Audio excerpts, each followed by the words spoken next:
मैं ओम प्रकाश तिवारी, राष्ट्रीय अध्यक्ष, मानवतावादी कैंडिडेट एवं युग परिवर्तन आश्रम, सोना पार्षद, रेरा बाजार, प्रलामपुर। अमर आत्मा की कथा भाग 143। वैदिक शादी, हिंदू शादी या सनातन धर्म की शादी के संबंध में है। हम आपको इसका महत्व बताना चाहते हैं।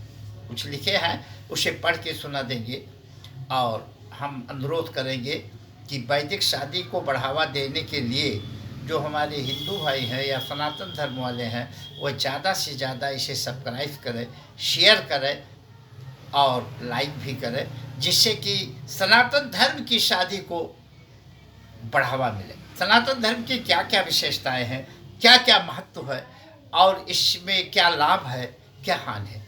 पहली बात तो आप ये समझ लें कि सनातन धर्म की शादी, हिंदू शादी नहीं, एक यज्ञ है और इसे यज्ञ का फल मिलता है, इसलिए इस यज्ञ को करना बहुत जरूरी है। बाकी लाभ हम आपको बता दें, वर और कन्या का निर्धारण भी इस शादी से हो जाता है। वर और कन्या के भविष्य का निर्धारण इस शादी से हो जाता है। कैसे होता है इसे हम बता देते हैं। पहला निर्धारण होता है, ये केवल शादी नहीं बल्कि वर और कन्या के भविष्य का निर्धारण करता है। जो शादी है, जैसे लव मैरिज बहुत ज़्यादा प्रचलित होते जा रहे हैं, इसलिए हमने कहा है कि अपने हिंदू धर्म की शादी, वैदिक शादी की बढ़ावा मिलने के लिए जो कुछ मैं बोल रहा हूँ उसे ज़्यादा से ज़्यादा शेयर करें, सब्सक्राइब करें और लाइक करें, जिससे कि इस शादी को बढ़ावा मिल सके। तो यह शादी भविष्य निर्धारण कैसे करती है? यदि भोजन बासी होकर स्वादहीन हो जाता है तो समझ लो वर और कन्या जीवन यात्रा के बीच में एक की मृत्यु हो जाएगी। लेकिन सबके लिए नहीं। बारात क्या खा रही है और क्या खा रहे, देखिए इसमें से मांस, मदिरा और मिठाई, तीन चीज पूर्णतया वर्जित है, शादी में कभी नहीं खिलाना चाहिए। बारात खा रही है, कोई बात नहीं। 5 व्यक्ति जो शादी के बाद खाना खाते हैं, उन्हीं के भोजन पर निर्धारण किया जाता है कि वर और कन्या भविष्य में क्या करेंगे। और इसे आप समझ लें, हम तो 72 साल की अवस्था में एक एक करके देख चुके हैं और आप भी करके देख लीजिएगा, सत्य ठहरेगा और सत्य ठहरी है। यदि उर्द में ज्यादा नमक हो जाता है तो उस समय कपल के मात्र लड़की पैदा होगी। एक ध्यान दीजिएगा, वर और कन्या के, उस वर और कन्या के उर्द में, मतलब इसमें से हमने बताया कि मांस, मदिरा और मिठाई तीनों वर्जित है। तो इसमें होगा क्या? उर्द का दाल होगा और इसमें चावल होगा और इसके बाद दही बड़ा होगा। 3 का महत्व है, रोटी का महत्व नहीं है। उर्द में नमक ज़्यादा, उर्द की दाल में अगर नमक ज़्यादा होगा तो उस कपल के, उस जोड़ा के केवल लड़की ही लड़की पैदा होगी। कृपया ये सब ध्यान दें। और एक बात और अब बता दें, जब कभी भी खाना इन 5 व्यक्तियों का बने जो विवाह के बाद वर पक्ष के, मतलब वर के पिता के साथ लोग आते हैं खाने, जब वो खाना बने तो उसमें दुल्हन की माँ का हाथ लगाना बहुत जरूरी है। वो छू ले, इसके बाद अलग हो जाए। वो बनाएगी तभी ये सारी चीज सिद्ध होंगे, नहीं तो सिद्ध नहीं होंगे। यदि नमक कम है तो ज्यादा से ज्यादा पैदा होने वाली संतान मृत्यु को प्राप्त करेगी। यदि नमक कम हो गया तो ज्यादा से ज्यादा संतान मृत्यु प्राप्त करेगी, थोड़ा बहुत बचेगी। यदि नमक स्वाद के अनुसार और भोजन जायकेदार है तो वर कन्या सुखी जीवन व्यतीत करते बराबर संतान की प्राप्ति करेंगे। यदि नमक, देखिए नमक का यहाँ पर बहुत बड़ा महत्व दिया गया है। नमक बिल्कुल स्वाद परिपूर्ण किए है तो निश्चित है कि वर और कन्या खुशहाल रहेंगे। खूब पत्तल या थाली चाट कर खाने के बाद, ये दूल्हा के बाप का थाली देखना है, जरा इसको ध्यान दीजिएगा। दूल्हा का बाप जो खा रहा है उस थाली को देखना। खूब पत्तल या थाली चाट कर खाने के बाद देख ले कि कितना चावल व कितना उर्द छुप गया है। अगर छुप गया है तो जितना चावल छुपा है उतना पुत्र होगा और जितना उर्द छुपा हुआ है उतनी पुत्री होगी। ये सब चीज आप करके देख सकते हैं, मैंने करके देखा। ये केवल वर पक्ष के पिता पर लागू होता है।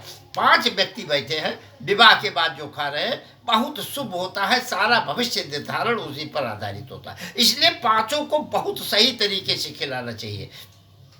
मैं इस वीडियो को इसलिए बना रहा हूं कि आप लाइक करें, शेयर करें, कि ज़्यादा से ज़्यादा लोगों के दिमाग में बैठे कि ये यज्ञ है और इस यज्ञ को अधूरा नहीं छोड़ना चाहिए, जिससे वर और कन्या दोनों के भविष्य का निर्धारण होता है। नंबर 6 है, इस भोजन के समय में वर पक्ष और कन्या के बीच यदि झगड़ा होता है तो वर और कन्या दोनों धन धान से भरपूर रहेंगे। देखिए, यहाँ लेन देन का झगड़ा होना भी बहुत जरूरी है। अगर दोनों समधी लड़ रहे हैं तो समझ लो वर कन्या बहुत सुखी रहेंगे। दोनों का झगड़ा होना शुभ माना गया है, इसलिए दोनों का झगड़ा होना भी बहुत जरूरी। लेन देन का झगड़ा, मारपीट ना करे, लेकिन लेन देन का कुछ झगड़ा होता रहे। दाल में मिर्च ज्यादा होने के कारण यदि तीखा हो जाए भोजन तो वर और कन्या के बीच पूरा जीवन कलह से ही बीतेगा। अगर दाल में उड़द की दाल में मिर्च छोड़ा जाता है, अगर मिर्च तीखा हो गया तो वर और कन्या के बीच में सारा जीवन कला ही कला रहेगा। इसलिए इस भोजन को बनाने में बड़ी सतर्कता बरतनी चाहिए, क्योंकि वर और कन्या का जो है भविष्य निर्धारण यही करता है। अब आप समझ लें कि जो है इसका उद्देश्य क्या है। शादी का उद्देश्य, हिंदू समाज की शादी का उद्देश्य क्या है? उद्देश्य है यह एक यज्ञ है। जितना फल आपको यज्ञ करने में होती है उतना फल आपको मिलता है। अगर आप यज्ञ करते हैं तो जितना खुशहाली आपको आएगी उतना एक शादी करने से आपका पूरा परिवार, मतलब खुशी से आप एक शादी कर दें लड़की या लड़के का, तो आप समझ लीजिए पूरा परिवार जीवन खुशहालमय बीतेगा। समाज के संबंधों को मजबूत बनाती है। हम गए वहाँ शादी किए, वो आए यहाँ शादी किए, तो समाज के संबंधों को, पूरे समाज को एक सूत्र में बांधे रहती है। देखिए, और आने वाली पीढ़ी को तमाम गुण देती है। कुछ गुण यहाँ का लेता है बच्चा, कुछ गुण वहाँ का लेता है। वर और पक्ष दोनों का पक्ष का गुण लेकर के एक परिपूर्ण, एक पूर्ण जो है बच्चा प्राप्त होता है। इसलिए समाज को आगे बढ़ाने में बहुत बड़ा महत्व देती है। देखिए, लव मैरिज में ऐसा कुछ नहीं है। लव मैरिज जीरो है, और लव मैरिज में न भविष्य निर्धारण होता है न कुछ होता है। और आप तो जानते ही हैं कि लव मैरिज टूटती जाता है। विकलांगता से बचाती है ये शादी।